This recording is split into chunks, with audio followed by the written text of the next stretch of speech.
بسم اللہ الرحمن الرحیم۔ انشاءاللہ تعالیٰ آج ہماری بک کا 12واں چیپٹر ہے۔ اس کا ٹاپک بنی اسرائیل اور مسلمان ہیں۔ پچھلا ٹاپک کافی انٹینسو تھا، اس میں اپنی فیملی کے بارے میں بتایا گیا، جہنم کے بارے میں بتایا گیا، کیسا کیسا عذاب ہوتا ہے، کس طرح سے لوگوں کی چھوٹ ہوئی، کس طرح سے اللہ تعالیٰ نے لوگوں پہ رحم کیا اور نیک کام کرنے والوں کو بھی کس طرح سے سزا دی گئی اور کس بنیاد پہ ان کو سزا ملی کہ رونگٹے کھڑے کر دینے والی پچھلا چیپٹر تھا جو ہم نے پڑھا تھا۔ اگر آپ نے نہیں سنا تو پلیز اس کو سنیں تاکہ آپ کو آج کے چیپٹر کی جو ہے تھوڑی سمجھ آ سکے۔ ہم آغاز کرتے ہیں انشاءاللہ بنی اسرائیل اور مسلمان۔ آج کے چیپٹر کا جو ہے ٹائٹل وہ ہے، ہم حشر کے میدان کی سمت جا رہے تھے کہ راستے میں ایک جگہ نحور اور شائستہ نظر آئی۔ انہیں دیکھ کر میری حسن مزاج بیدار ہو گئی۔ میں نے صالح سے کہا، آؤ ذرا چلتے چلتے انہیں تنگ کرتے ہیں۔ ان دونوں کا رخ جھیل کی طرف تھا، اس لیے وہ ہمیں قریب آتے ہوئے دیکھ نہیں سکے۔ میں شائستہ کی سمت سے اس کے قریب پہنچا اور زور سے کہا، اے لڑکی چلو ہمارے ساتھ، ہم تمہیں ایک نامحرم مرد کے ساتھ گھومنے پھرنے کے جرم میں گرفتار کرتے ہیں۔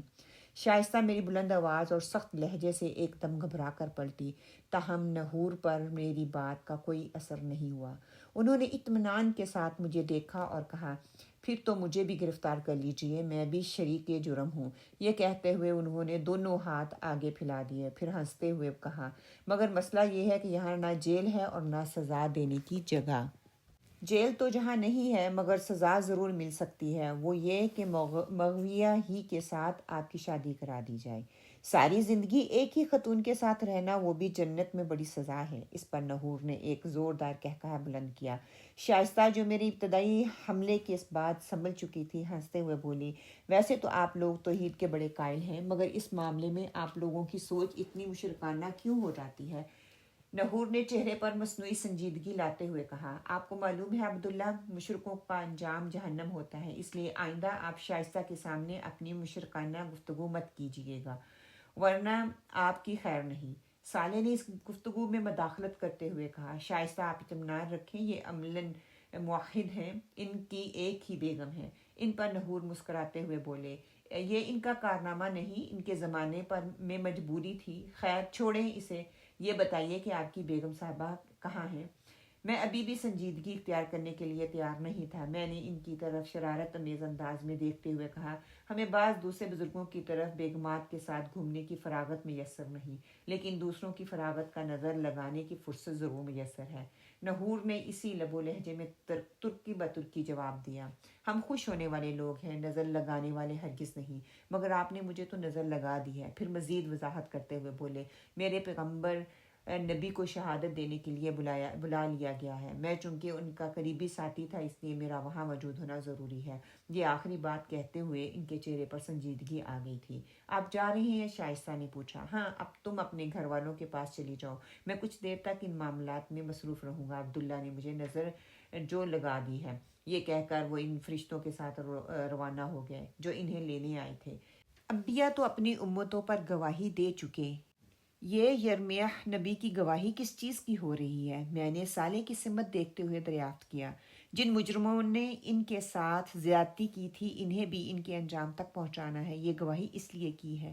صالح نے جواب دیا، پھر ہم دونوں بھی حشر کی طرف روانہ ہو گئے۔ عرش کے سامنے یرمیہ کے زمانے کے تمام یہود جمع تھے۔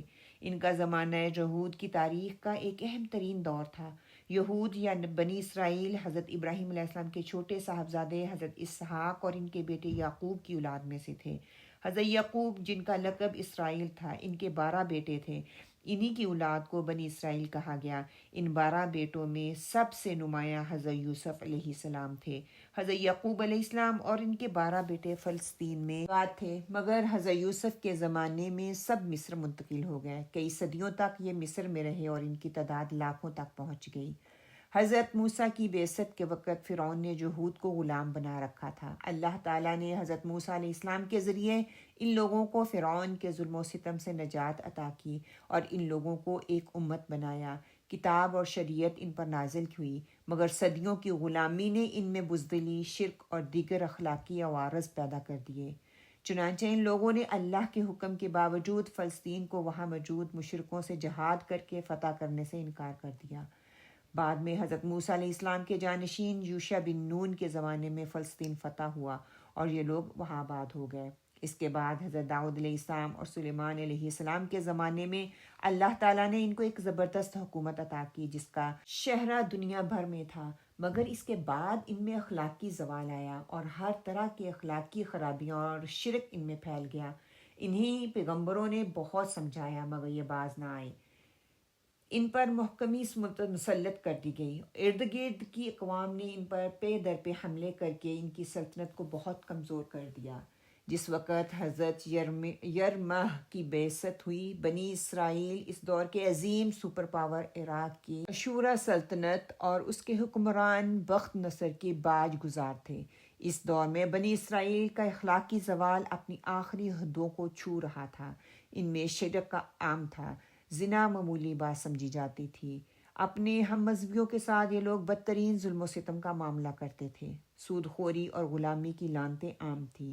ایک طرف اخلاقی پستی کا یہ عالم تھا اور دوسری طرف سیاسی امنگیں عروج پر تھیں۔ ہر طرف بخت نصر کے خلاف نفرت کا طوفان اٹھایا جا رہا تھا۔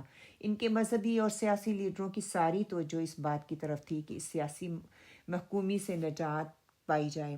قوم کی اصلاح، اخلاقی تعمیر، ایمانی قوت جیسی چیزیں کہیں زیر بحث نہ تھیں۔ مذہب کے نام پر ظواہر کا زور تھا، ایمان اور اخلاق اور عمل صالح کی کوئی وقت نہ تھی۔ ایسے میں حضرت یرمہ علیہ السلام اٹھے اور انہوں نے پوری قوت کے ساتھ ایمان اور اخلاق کی صدا بلند کی۔ انہوں نے اہل مذہب، اہل سیاست کو ان کے رویے پر تنقید کا نشانہ بنایا، ان کی اخلاقی کمزوریوں، شرک اور دیگر جرائم پر انہیں تنبیہ کی۔ اس کے ساتھ ساتھ آپ نے اپنی قوم کو سختی سے اس بات پر متنبہ کیا کہ وہ بخت نصر کے خلاف بغاوت کا خیال دل سے نکال دیں۔ انہیں سمجھایا کہ جذبات میں آ کر انہوں نے اگر یہ حماقت کی تو بخت نصر قہر الہی میں ان پر نازل کر ہو جائے گا، مگر ان کی قوم باز نہ آئی۔ اس نے انہیں کنویں میں الٹا لٹکا دیا اور پھر جیل میں ڈال دیا۔ اس کے ساتھ انہوں نے بخت نصر کی خلاف بغاوت کی، جس کے نتیجے میں بخت نصر نے حملہ کیا۔ 6 لاکھ یہودیوں کو اس نے قتل کیا اور 6 لاکھ کو غلام بنا کر ساتھ لے گیا۔ یروشلم کی اینٹ سے اینٹ بجا دی، پورا شہر خاک و خون میں بدل گیا۔ قرآن مجید میں اس واقعے کو بیان کیا اور یہ بتایا کہ حملہ آور لوگ دراصل قہر الہی تھے، کیونکہ بنی اسرائیل نے زمین میں فساد مچا رکھا تھا۔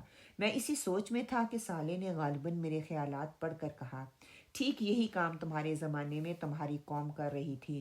وہ علم، تعلیم، ایمان، اخلاق میں بدترین پستی کا شکار تھی، مگر اس کے نام نہاد رہنما اسے یہی سمجھاتے رہے کہ ساری خرابی وقت کے سپر پاورز اور ان کی سازشوں کی وجہ سے ہے۔ ایمان اور اخلاق کی اصلاح کی بجائے سیاسی غلبہ اور اقتدار ہی ان کی منزل بن گئی۔ ملاوٹ، کرپشن، ناجائز منافع خوری، منافقت اور شرک قوم کی اصل مسائل تھے۔ ختم نبوت کے بعد ان کی ذمہ داری تھی کہ وہ دنیا بھر میں اسلام کا پیغام پہنچاتے، مگر ان لوگوں نے قوم کی اصلاح کی اور غیر مسلموں کو اسلام کا پیغام پہنچانے کی بجائے غیر مسلموں سے نفرت کو اپنا وتیرہ بنا لیا، ان کے خلاف جنگ و جدل کا محاذ کھول دیا۔ ٹھیک اسی طرح جیسے بنی اسرائیل نے اپنی اصلاح کرنے کی بجائے بخت نصر کے خلاف محاذ کھولا تھا، چنانچہ بنی اسرائیل کی طرح انہوں نے بھی اس عمل کا برا نتیجہ بھگت لیا۔ اس اثنا میں اعلان ہوا یرمہ کو پیش کیا جائے۔ تھوڑی دیر میں یرمہ کچھ فرشتوں کی معیت میں تشریف لائے اور وہ عرش کے سامنے کھڑے ہو گئے، مگر انہوں نے کچھ نہیں کہا۔ صالح نے کہا، اللہ تعالیٰ اپنے نبی کا مقدمہ خود پیش کریں گے۔ صالح نے یہ الفاظ کہے ہی تھے کہ آسمان پر ایک فلم سی چلنے لگی اور تمام نگاہیں ان مناظر کو دیکھنے کے لیے اوپر کی طرف اٹھیں۔ یہ ایک عظیم تباہی کا منظر تھا، ہر طرف آگ بھڑک رہی تھی، شعلوں کا رقص جاری تھا، جلتے ہوئے مکانات اور املاک سے اٹھنے والے سیاہ بادل آسمان کی بلندیوں کو چھو رہے تھے۔ فضا میں آہیں، چیخیں اور سسکیاں بلند ہو رہی تھیں۔ زمین بے گناہوں اور گنہگاروں کے خون سے رنگین تھی۔ انسانوں کو بے دریغ مارا جا رہا تھا، گھروں کو لوٹا جا رہا تھا، خواتین کی ناموس گلی کوچوں میں پامال کی جا رہی تھی۔ یروشلم کی گلیوں میں ہر طرف عراق کے طاقتور ترین حکمران بخت نصر کی فوجی دندناتے ہوئے پھر رہے تھے۔ ان کے سامنے ایک ہی مقصد تھا، بنی اسرائیل کے اس مقدس ترین شہر اور اس کے باسیوں کو تباہ و برباد کر کے رکھ دیں۔ اس افراتفری اور ہنگامے میں کچھ سپاہی ایک کمانڈر کے ہمراہ گھوڑوں پر سوار تیزی سے ایک سمت بڑھے جا رہے تھے۔ شہر کونے میں بنے جیل خانے کے قریب پہنچ کر وہ اور اپنے گھوڑوں سے اتر کر کھڑے ہو گئے، اور ان کا کمانڈر آگے بڑھا اور جیل خانے میں موجود قیدیوں کی سمت دیکھتے ہوئے پکارا، تم میں سے یرمہ کون ہے؟ اس کی بات کا کوئی جواب نہیں آیا، لیکن تمام قیدیوں کی نظریں ایک پنجرے کی طرف اٹھ گئی، جہاں ایک قیدی کو پنجرے کے اندر انتہائی بے رحمی سے رسیوں سے جکڑ کر رکھا گیا تھا۔ کمانڈر کو اپنے سوال کا جواب مل گیا۔ اس نے سپاہیوں کی سمت دیکھا اور وہ تیزی سے آگے بڑھے، پنجرے کو کھولا اور یرمہ کو رسیوں کی قید سے رہائی دلائی، اور وہ اتنے ناڈھال تھے کہ زمین پر گر پڑے۔ کمانڈر ان کی سمت بڑھا اور ان کے سامنے جا کر کھڑا ہو گیا اور نرمی سے پکار کر کہا، یرمہ تم ٹھیک تو ہو؟ قیدی نے دھیرے سے آنکھیں کھولی، مگر شدت ضعف سے ان کی آنکھیں پھر بند ہو گئیں۔ کمانڈر نے ان کی طرف دیکھتے ہوئے فخر کے ساتھ کہا، یرمہ تمہاری پیش گوئی پوری ہو گئی۔ ہمارے بادشاہ بخت نصر شاہ عراق نے یروشلم کی اینٹ سے اینٹ بجا دی، آدھی آبادی قتل ہو چکی ہے، آدھی آبادی کو ہم نے غلام بنا کر اپنے ساتھ لے جا رہے ہیں، مگر تمہارے لیے بادشاہ کا خصوصی حکم ہے کہ تمہیں کوئی نقصان نہ پہنچے۔ تم ایک سچے آدمی ہو، تم نے اپنی قوم کو بہت سمجھایا مگر وہ باز نہ آئی، اب اس نے اس کی سزا بھگت لی ہے۔ یہ کہہ کر وہ پیچھے مڑا اور اپنے سپاہیوں کو حکم دیا، یرمہ کو چھوڑ دو اور باقی قیدیوں کو قتل کر دو۔ اس کے بعد اس شہر کے آدمیوں کے لہو سے اپنی پیاس بجھاؤ اور ان کی عورتوں سے اپنے خون کی گرمی کو ٹھنڈا کرو۔ جو چیز ہاتھ آئے اسے لوٹ لو اور باقی بچے اسے آگ لگا دو۔ قیدیوں کو قتل کر دیا گیا اور سپاہی لوٹ مار کے لیے دوسری سمتوں میں نکل گئے۔ یرمہ پوری قوت اور مجمع کر کے اٹھے اور پنجرے کی دیواروں کا سہارا لے کر بیٹھ گئے۔ ان کی آنکھوں کے سامنے ان کا شہر جل رہا تھا، ان کے جسم کا جوڑ جوڑ دکھ رہا تھا، مگر اس سے کہیں زیادہ انہیں اپنی قوم کی ہلاکت کا تھا۔ پھر اسکرین پر ان کی زندگی اور ان کے دور کی کئی مناظر ایک ایک کر کے سامنے آنے لگے۔ وہ قوم کے اکابرین اور عوام کو سمجھا رہے تھے، مگر ان کی بات کوئی نہیں سن رہا تھا۔ ان کی قوم عراق کے سپر پاور بادشاہ اور اشوریوں کے زبردست حکمران بخت نصر کے تابع تھی۔ سالانہ خراج بخت نصر کو بھیجنا ہی ان کی زندگی اور عافیت کا سبب تھا۔ اس غلامی کا سبب وہ اخلاقی پستی تھی جو قوم کی رگوں پہ میں سرایت کر گئی تھی۔ توحید کے رکھوالوں میں شرک عام تھا، زنا اور قمار بازی معمول تھی، بددیانتی اور اپنے لوگوں پر ظلم ان کا چلن تھا، جھوٹی قسمیں کھا کر مال بیچنا اور پڑوسیوں سے زیادتی کرنا ان کا معمول تھا۔ یہ لوگ بھاری سود پر قرض دیتے، جو مقروض قرضدار قرض ادا نہ کر پاتا اس کے خاندان کو غلام بنا لیتے۔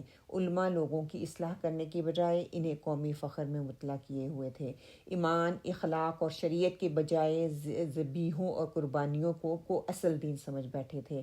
ان کے حکمران ظالم اور رشوت خور تھے، انصاف کی بجائے عیش و عشرت ان کا معمول تھا، مگر پوری قوم اس بات پر جمع تھی کہ ہمیں بخت نصر کی غلامی سے نکل کر بغاوت کرنی ہے۔ حقیقت یہ تھی کہ ان پر خدا کا غضب تھا، مگر ان کو یہ بات بتانے کی بجائے قومی فخر اور سلیمان داؤد کی عظمت رفتہ کے خواب دکھائے جا رہے تھے۔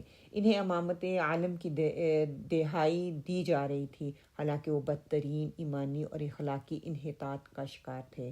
پھر اسکرین پر وہ منظر سامنے آیا جب یرمہ پر وحی آئی کہ اپنی قوم کی اصلاح کرو، انہیں سیاست سے نکال کر ہدایت کی طرف لاؤ۔ ایک دفعہ سچی خدا پرستی پیدا ہو گئی تو سیاست بھی تمہیں غالب ہوگی۔ انہیں حکم تھا کہ وہ شادی کر کے گھر بسانے کے بجائے قوم کو آنے والی تباہی سے خبردار کریں، مگر جب یرمہ یہ پیغام لے کر اٹھے تو ہر طرف سے ان کی مخالفت شروع ہو گئی۔ خدا کے اس نبی نے اپنے زمانے کے عوام و خواص، اہل مذہب اور اہل سیاست سب کو پکارا، مگر گنتی کے چند لوگوں کے سوا کسی نے ان کی بات نہ سنی۔ ان کی دعوت بالکل سادہ تھی، بخت نصر سے ٹکرانے کی بجائے اپنے ایمان اور اخلاق کی اصلاح کرو۔ اسکرین پر سب سے زیادہ ڈرامائی منظر وہ تھا جب یرمہ بادشاہ کے دربار میں لکڑی کا جوا اہل کا وہ حصہ جو جانوروں کو جوتے کے لیے ان کے گلے میں ڈالا جاتا تھا پہن کر پہنچ گئے۔ یہ ان لوگوں کو سمجھانے کی آخری کوشش تھی کہ اس وقت تم پر لکڑی کا جوا ڈالا ہوا ہے، اسے توڑنے کی کوشش کرو تو لوہے کے جوئے میں جکڑ دیے جاؤ گے، مگر درباریوں اور اہل علم نے ان کو بخت نصر کا ایجنٹ قرار دے دیا۔